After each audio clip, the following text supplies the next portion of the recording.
Well, hello there, and welcome to another informational video here on Driving with Kevin. So my channel has really kind of turned into a live stream city.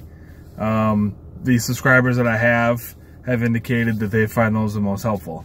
But I still want to put out informational videos to help drivers. So I've been very transparent this entire time since I created the channel that my channel is here to help new and inspiring drivers to maximize their rideshare business. So give tips and tricks and everything else. So I know that I drive in a small market, so some of this stuff probably won't affect you if you drive in a large market. But today's video, I wanted to share how to maximize your earnings. Now, I only drive part-time. Having said that, I really don't factor in any sort of expenses related to my business. So I don't worry about gas expenses. I don't worry about mileage expenses. I don't worry about wear and tear in the vehicle. I don't worry about any of that. And the reason why I don't worry about that is because I only drive part-time.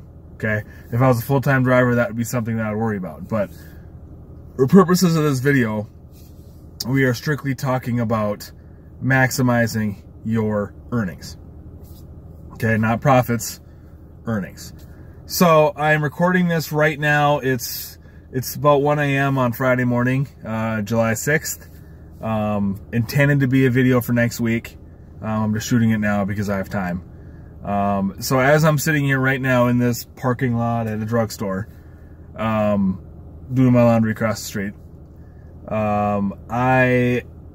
as I'm sitting right here right now, I drove Tuesday the 3rd and I drove Wednesday the 4th, and I'm currently sitting at $245 in about 5 hours of driving, just a hair under 5 hours. So doing simple math, that does not include any cash I made. I probably made about another 40 in cash. That's not included in there. So just strictly through the app, $245 in about 5 hours. Simple math tells you that's somewhere in the vicinity of 45 bucks an hour. Okay?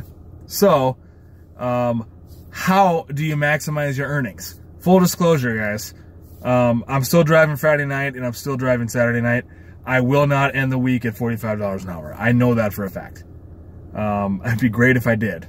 But this week right now so far is my single biggest earning week since I started driving Uber. So, but how do you maximize your earnings? The obvious first way is if you're in a market that has both Uber and Lyft, you drive both Uber and Lyft. It's going to maybe not double your earnings, but it's definitely going to give you an increased earning potential. In my market, it ends up, by the end of the week, it ends up being about 50-50 in terms of how many rides I give on Uber versus Lyft. Right now, I think I'm at 9 on Uber and 8 on Lyft. So it works out. It always ends up working out pretty close to 50-50. So it's pretty fair to say that you'll be about doubling your income if you use both apps. And that's obviously number one. I would not ever recommend picking up an Uber request and a Lyft request at the same time. So I've seen some YouTubers do that on stream where they'll have Uber and Lyft running. They'll get an Uber request, they'll go pick them up, and they'll get a Lyft request and go pick them up, and they'll have the Lyft person and the Uber person in the car at the same time. Don't do that. That is not something I recommend. Use a management app such as Maestro or Maximo. I use Maestro. I love Maestro. I think it's phenomenal. Filters everything for you. I'll have a link to that below. That's obviously first and foremost. Run both apps if you're in a market that has both rideshare services available. Okay. Number two is know your market. Okay. The biggest way that you can maximize your earnings is by knowing when the peak times are. Okay. This doesn't necessarily mean when it's surging. It just means know when the peak times are. Know when you're going to be available to drive and there's going to be people that need rides. So if you live in an area that's got an airport, that's obviously a great time. Monday morning, probably, when people are leaving on business trips. Friday night when they're getting home. Some people fly out and fly back every day. So, some people, you might take a different client to the airport every single day if you're out at the airport times. So, if you're in an airport, if you're in a market with an airport, maybe early morning is when you want to drive. So know your market, learn your market. It's going to take you a little bit of time when you first start driving to really kind of get a feel for your market and kind of learn what the patterns are. Okay? In my market, I know it's not worth it for me to drive during the day. Unless it's a day where everybody's off. If it's a holiday, it might be worth it. But my market, it's not worth it to drive during the day. I've tried it. I have literally sat online for 12 hours and gotten 2 requests. So, that's just, I gotta learn my market. My market, it's bar rush. That's what it is. So that's when I drive. So, know your peak times. And on top of that, and in addition to that, be consistent. So, if you decide that your time is going to be 10 to 2 Friday and Saturday, 10 to 2 Friday and Saturday, every single week. That way you can guarantee that you know how much money you're going to make. Unless there's, for whatever reason, a downturn in the business, you can pretty much expect to make the same every week. So, my market, as I said, I always drive late night. There are a lot of drivers in my market. We're oversaturated. I'll get to that in a minute. Generally after midnight, all the drivers go home. So to handle the bar rush, there's like 4 or 5 drivers. So that works out pretty good. To kind of go along with that, if you don't have the Uber or the Lyft rider apps, download it. Okay, download them and use them. This will tell you where everybody's at. So I believe Lyft is the same way. I know on Uber, if you pull up the Uber rider app and you have the pin of where you're currently located, it only shows you the closest 8 drivers. If there are not 8 drivers on that map, there are not 8 drivers online. Okay, so if there's more than 8 drivers, you get the closest 8, the closest to you. If you move that pin around to different areas of town, you can see where all the drivers are. Generally, I've done this on my live stream before too. I will pull it up and then I'll move the pin around. I'll see there's 8 right by me, and then I'll move it and there's 3 more, and there's 3 more over here. So that's the best way to kind of know where the drivers are. My advice is always don't go where all the drivers are. Okay, because if like for my market, for example, if I'm looking at the rider app and I see that there are 8 drivers around me and 5 of them are downtown, guess where I'm not going? I'm not going downtown because, okay, it also depends on what time of day it is, to be completely honest with you. But I'm not going to go downtown because there's already 4 drivers just sitting down there not getting ride requests. Why would I go downtown? I'm going to go to a different part of town. I'm going to go to Midtown, or I'm going to go to the West End. I'm going to go somewhere else where I'm more likely to get a ping because there's no other drivers around me. Again, I'm pretty sure Lyft is the same way. But if there are not 8 drivers on the app, that means that there are not 8 drivers online. So, and stay away from the other drivers. This affects surge, and it also affects whether or not you get requests. What else was I going to say? Don't chase surge. I mentioned that in previous live streams as well. Do not chase surge. What does chase surge mean? It means that you're watching the app and you're only going online when surge is on. Okay? A lot of drivers do this. They think that that's the only way they can maximize their income. They feel like that's the only way they can make any money. A lot of drivers will only drive when surge pops on, and they go offline when surge is over. Okay? The way the surge is designed right now, that surge may only be on for 5 or 10 minutes. It just kind of depends. So surge updates currently, and in prime time as well, about every 5, I think it's 5 seconds. The new surge, when they roll it out everywhere, I believe they said it updates every 30 seconds. So it stays, the surge stays on for a longer period of time. So, also, in addition to not going online only when it's surging, don't drive to an area where there's a surge. If you're sitting downtown, for example, and a surge pops up on the west end, don't start driving toward the west end. By the time you get there, that surge is gone.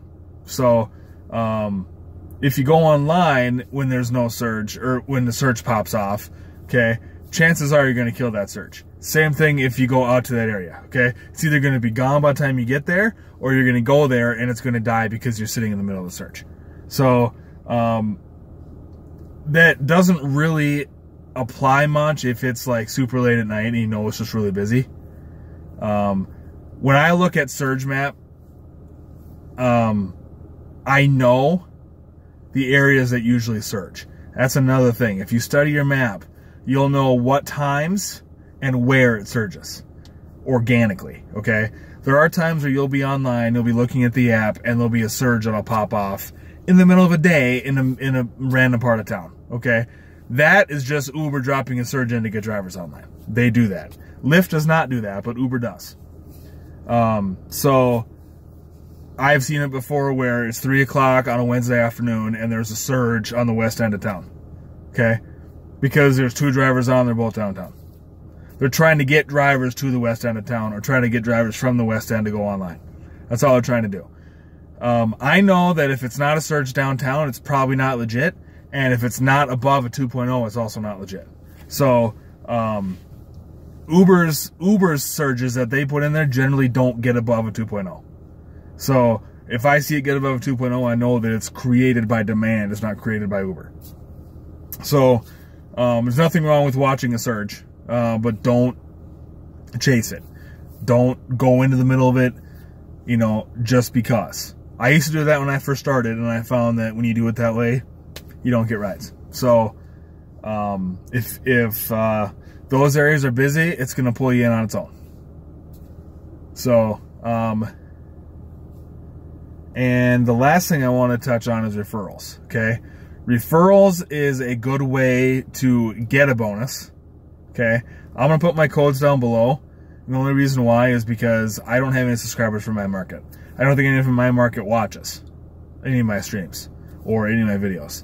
So, it's not a big deal. My market's oversaturated. So, I don't know what the range is on Lyft, but on Uber, the referral bonuses range from $50 to, I think, $200, maybe $250.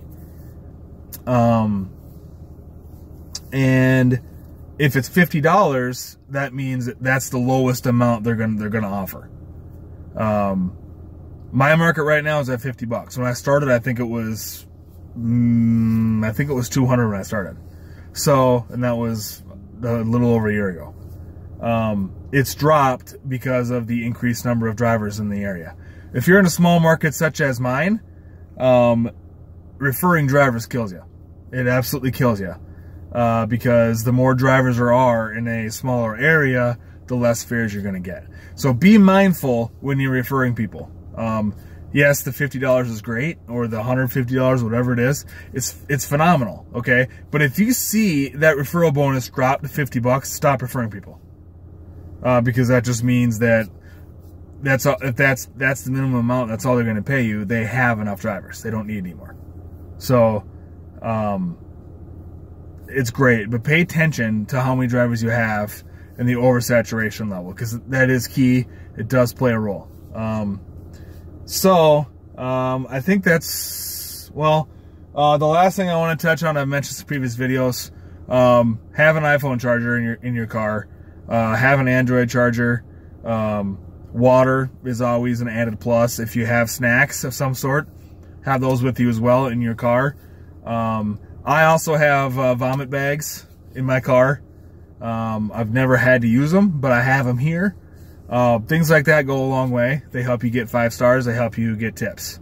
So this video has nothing to do with tips. This is just strictly fares. But those things will help you get tips. Outside of that, those things will not affect your fare, the fare itself. But I think that'll do it for me. Again, Uber and Lyft advertise, oh, you can make $35 an hour. I think this is up too, to be completely honest. But this week, I'm at $45 an hour right now this week. I would imagine Friday and Saturday are kind of iffy. I don't know. Everybody went out on Tuesday night, so I don't know how this weekend's going to be. But I would imagine by the end of the week, I'll be closer to 25 or 30. I generally average right around 25 bucks an hour when I drive. So hopefully you find these tips helpful. Leave comments below, like, subscribe, and comment. Subscribe if you're new. Share the videos. We're growing. We're at 19 subscribers. Want to hit 20. I probably hit 20 this week or next week. I gain about 2 or 3 subscribers a week. So, yeah. With that, I'm going to end this video. Uber and Lyft on. Be safe out there. And I will see you guys in the next video. Peace.